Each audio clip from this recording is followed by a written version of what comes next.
देखिए, एक सिद्धांत है ट्रिकल डाउन। आपका इनपुट जो है वो दिखना चाहिए, लेकिन जैसा कि अभी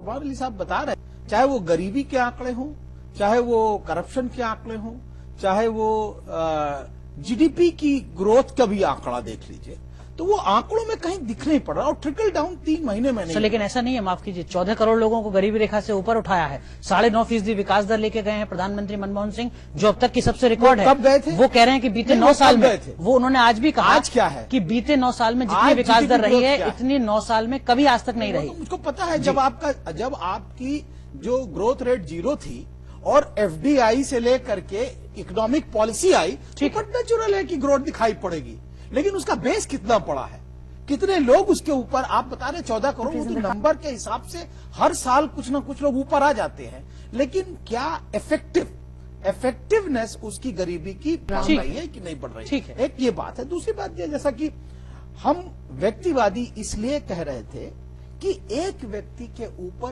इतना अधिक आप दांव लगा देते हैं कि दूसरे गौण अपने आप दिखाई पड़ने लगते हैं। इसकी पहल कौन कर रहा है?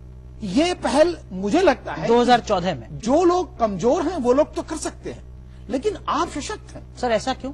ऐसा इसलिए सपा बसपा या जेडीयू क्यों कर सकती है, कांग्रेस क्यों नहीं कर सकती? नहीं, मैं इसलिए कह रहा हूं क्योंकि आपकी परिपाटी वो नहीं थी, आप बदल रहे हैं। आपने बाद में केंद्रीकरण किया, आप स्वतंत्रता संग्राम से निकल करके आए थे। क्या जवाहरलाल नेहरू, इंदिरा गांधी, राजीव गांधी ये कभी चेहरे नहीं रहे पार्टी में? क्या ये नहीं माना गया कि यही प्रधानमंत्री होंगे अगर पार्टी जीतती?